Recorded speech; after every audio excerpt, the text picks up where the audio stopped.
Assalamualaikum warahmatullahi wabarakatuh. Halo semuanya, kembali lagi di video aku di channel Ren Channel, salah satu guru fisika di Indonesia. Oke teman-teman, kali ini aku bakal share materi tentang konsep elastisitas zat padat.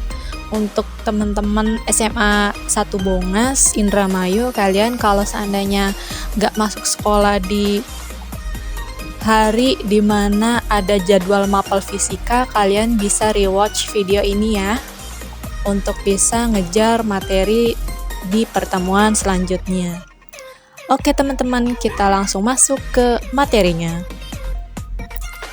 Sebenarnya elastisitas itu apa sih? Elastisitas itu adalah kemampuan suatu benda untuk kembali ke bentuk awalnya segera setelah gaya luar yang diberikan kepada benda itu dihilangkan atau dibebaskan.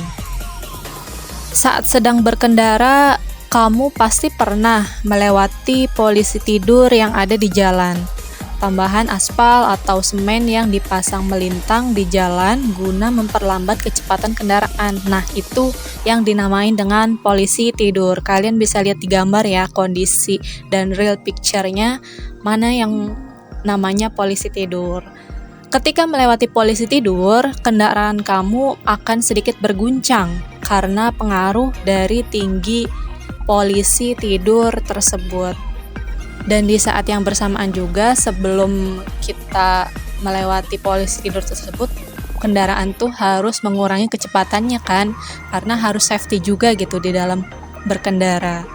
Beruntungnya, setiap kendaraan memiliki alat yang berfungsi untuk mengatasi setiap guncangan yang terjadi di sepanjang jalan.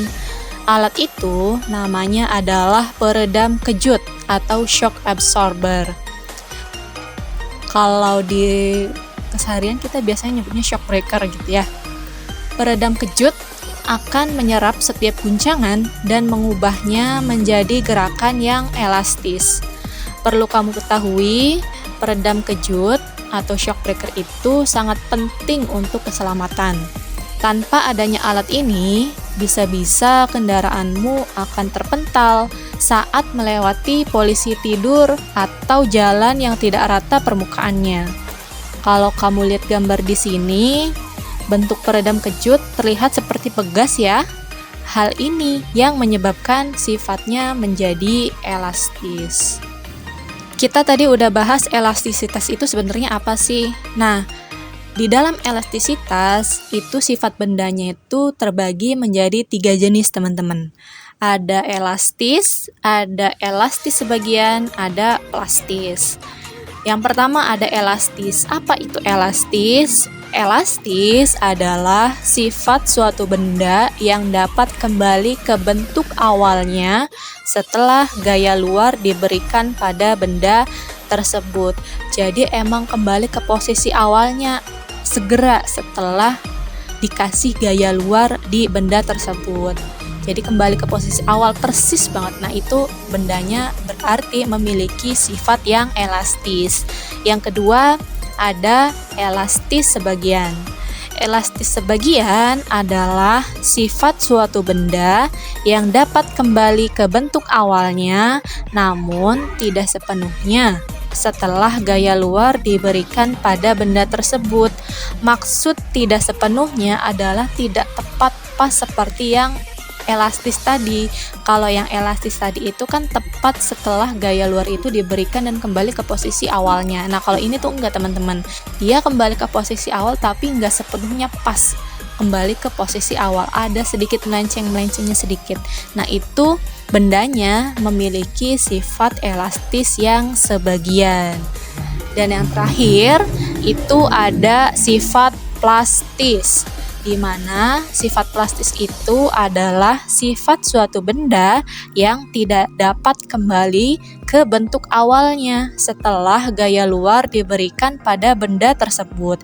Jadi dia nggak kembali ke bentuk awalnya, dia hanya mengikuti gerak yang diberikan oleh gaya luarnya itu kemana. Seperti itu. Oke, di sini ada beberapa contoh gambar benda yang memiliki sifat elastis dan juga plastis. Di sifat elastis, benda-benda yang termasuk ke dalam sifat ini adalah yang pertama itu pegas. Di sini aku kasih contoh pegas yang memang sering kita temui di kehidupan sehari-hari. Biasanya kan suka dimainin sama anak kecil kayak gitu. Terus juga ini juga bisa kalian temui di gantungan kunci ataupun mainan pegas yang dijual di toko-toko mainan. Kemudian ada juga karet gelang. Ini sering banget kita temui ketika kita belanja makanan di kantin atau kita bikin es batu, biasanya diikatnya pakai karet ini kan. Nah itu teman-teman. Nah mereka ini, benda-benda ini itu tergolong ke dalam sifat elastis. Karena apa? Karena mereka itu kembali ke bentuk awalnya. Seperti itu. Nah sebelahnya itu ada sifat plastis. Benda-benda yang termasuk sifat plastis itu ada malam, kalau bahasa yang sering kita gunakan ya malam atau plastisin. Nah sebenarnya plastis di sini tuh bukan berarti dia mudah dibentuk saja, tapi dia diperhatikan gitu, apakah dia kembali ke bentuk awalnya atau tidak. Kalau nggak bisa kembali ke bentuk awalnya, berarti dia sifatnya plastis, meskipun kelihatannya dia mudah dibentuk gitu, tapi dia masuk ke dalam kategori plastis. Begitupun juga yang bawah, plastik yang biasa untuk tempat makanan ataupun tempat jajan es kita di koperasi gitu ya teman-teman. Nah plastik ini juga merupakan benda yang termasuk ke dalam sifat plastis. Artinya dia kalau seandainya dikasih gaya atau ditarik dengan gaya tertentu jumlahnya, maka dia akan berubah bentuk, tapi bentuknya itu nggak kembali ke bentuk awal plastik itu. Nah makanya kenapa plastik di sini itu tergolong ke dalam benda yang memiliki sifat plastis. Oke, sekarang ada gambar di mana gambar ini menunjukkan perbandingan sifat elastis dan plastis di dalam zat padat. Ini aku ambil gambarnya dari web Ruang Guru. Mohon izin Ruang Guru izin capture gambarnya ya, biar teman-teman bisa rewatch video ini dan juga bisa ngunjungin website Ruang Guru untuk lebih tahu tentang materi elastisitas. Di sini ada sifat elastis pada pegas yang digambarkan di kolom tengah. Kolom yang sebelah kiri itu kan menjelaskan tentang keadaannya ya, gitu. Keadaan sebelum bentuk awal, bentuk awalnya kayak gimana, kemudian bentuk saat diregangkannya itu seperti apa, kemudian bentuk akhirnya seperti apa. Nah itu di kolom yang paling kiri. Nah kolom yang tengah itu menunjukkan keadaan benda di mana benda tersebut memiliki sifat yang elastis, dipegas. Nah kalau kolom sebelah kanan itu benda di mana dia memiliki sifat plastis. Di sini kalau yang elastis kita ambil contoh pegas, dan yang plastis itu kita ambil contoh bendanya itu yaitu plastisin atau malam. Bentuk awalnya kan seperti ini ya, gitu, pegas pada umumnya, kemudian plastisin pada umumnya, seperti itu. Ketika diregangkan atau ditarik sejumlah gaya F ke kanan dan ke kiri, begitupun juga di malam atau plastisin, kedua benda ini, maka kondisinya akan seperti ini teman-teman, dia akan meregang. Nah, kemudian ketika gayanya dilepaskan, berbeda antara yang pegas dengan yang plastisin. Kalau yang pegas, dia akan kembali segera setelah gaya tersebut dihilangkan. Artinya kita lepas benar-benar si pegas itu, sehingga dia kembali ke posisi awalnya. Itu yang dinamakan dengan sifat elastis. Jadi dia kembali ke posisi awal. Ingat, garisnya itu adalah kembali ke posisi awalnya segera setelah gaya itu dihilangkan. Tapi tidak dengan plastisin. Nah, kalau plastisin dia akan tetap aja seperti itu. Setelah gayanya dihilangkan, dia keadaannya ya sama saat gaya tersebut diberikan. Dia tidak kembali ke bentuk awalnya. itu adalah sifat plastis yang ada di plastisin. Begitupun juga dengan benda-benda lain yang memiliki sifat plastis. Kayak gitu teman-teman, perbedaan antara elastis dan plastis kalau di dalam suatu benda yang realnya, seperti itu. Umumnya, setiap benda yang memiliki sifat elastis pasti juga akan memiliki sifat plastis. Misal, pegas yang kamu gunakan, kamu rentangkan secara terus-menerus dengan gaya yang semakin kuat. Apa yang akan terjadi? Mula-mula, mungkin pegas akan tetap kembali ke bentuk semula bila gaya yang kamu berikan tidak terlalu besar. Tapi, apabila pegas kamu rentangkan dengan gaya yang lebih besar lagi, ada saatnya pegas menjadi kendur dan sampai di titik tertentu pegas tidak dapat kembali ke bentuk semula atau di sini udah masuk ke sifat plastis.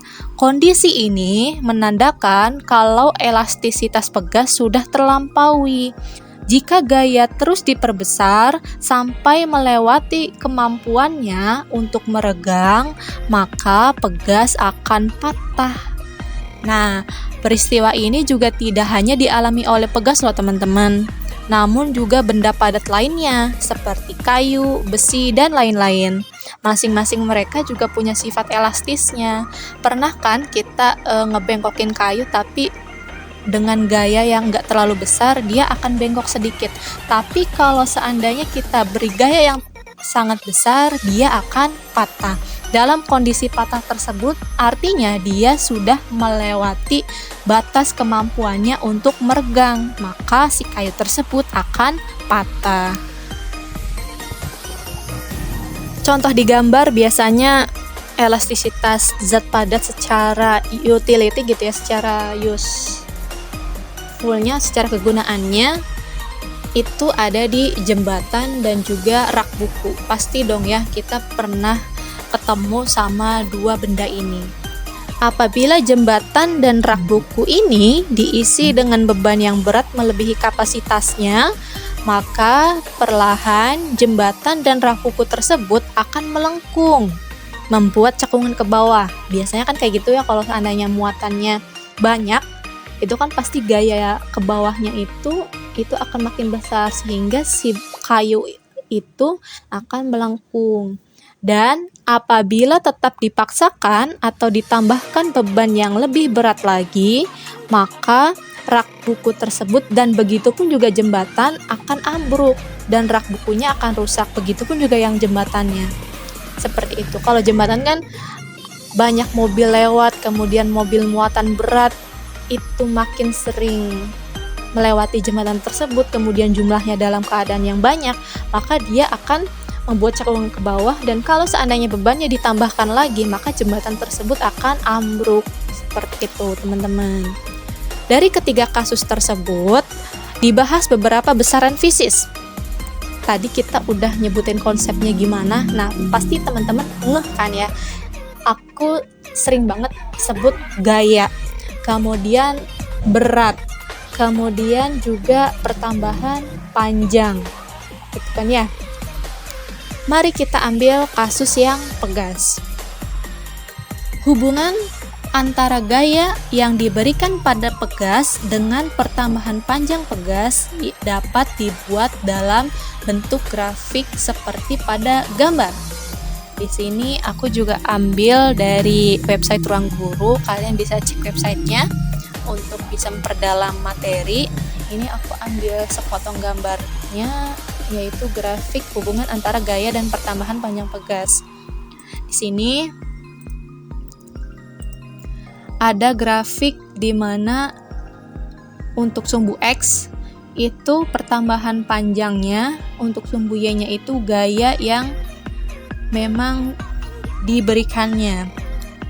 Di sini kita ada beberapa titik di mana titik A menunjukkan batas linearitas, titik B itu batas elastisitas, dan titik C itu titik patah.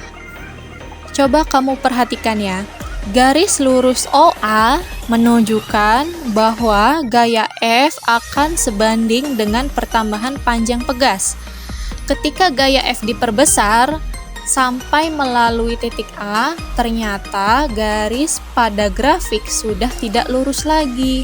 Hal ini menandakan batas linearitas pegas sudah terlampaui, namun pegas masih bisa kembali ke bentuk semula.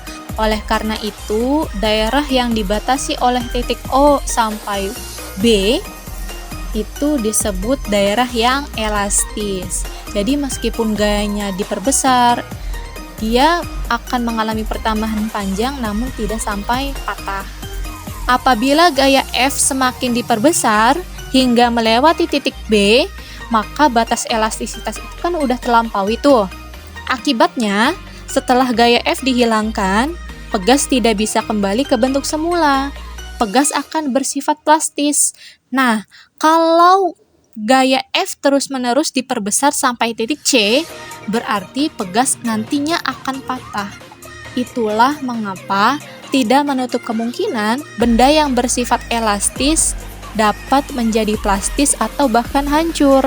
Balik lagi ke seberapa besar gaya yang diberikan pada benda tersebut. Jadi ada saatnya dia elastis, tapi kalau udah ngelewatin batas elastisitasnya, dia akan berubah menjadi sifatnya plastis. Kalau terus-menerus dikasih gaya, dia akan mencapai titik C, yaitu titik patahnya. Maka benda tersebut akan rusak atau patah.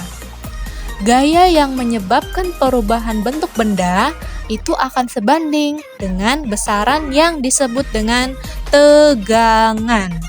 Jadi gaya yang membuat perubahan bentuk benda itu sebenarnya sebanding dengan besaran yang disebut dengan tegangan. Sementara hasil perubahan bentuk benda akibat tegangan tersebut disebut dengan regangan yang berupa pertambahan panjang dari benda tersebut.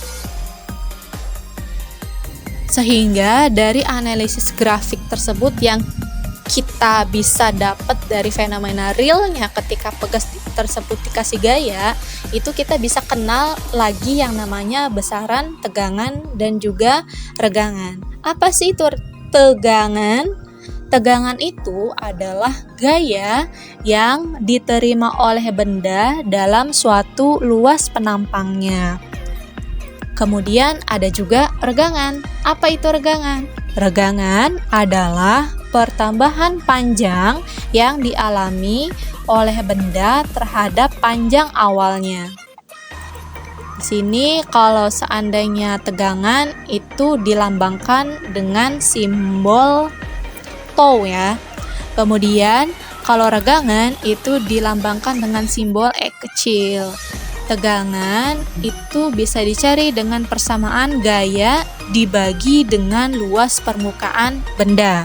Sedangkan regangan itu dapat dicari dengan persamaan pertambahan panjang benda. Di sini dalam satuan meter ya teman-teman, dibagi dengan panjang awal. Satuannya juga sama, meter. Di sini lambangnya adalah delta L dibagi dengan L0. Seperti itu. Nah, ada lagi satu besaran di mana yang menyatakan perbandingan antara tegangan dan regangan. Besaran tersebut dinamakan dengan modulus Young.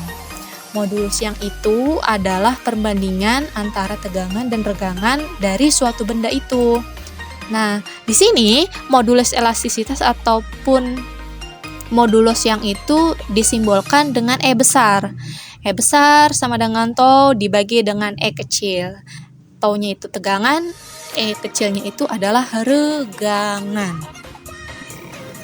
Oke teman-teman, sampai sini dulu untuk konsep elastisitas bagian pertama. Dari mulai elastisitas itu apa, kok bisa sampai dibagi menjadi 3 bagian, kemudian kok bisa dari elastis bisa jadi plastis, bahkan bisa merusak benda itu sendiri, itu seperti apa kronologinya, dan juga bisa tahu penyebabnya itu kenapa, udah dibahas di video ini. Untuk latihan soal kita bahas di video selanjutnya ya. Jadi teman-teman stay tune di channel YouTube saya. Dan juga jangan lupa like dan share video ini untuk menambah catatan kumpulan materi kamu ketika kamu ketinggalan materi di kelas. Thank you semuanya. Terima kasih sudah menonton videoku. Assalamualaikum warahmatullahi wabarakatuh.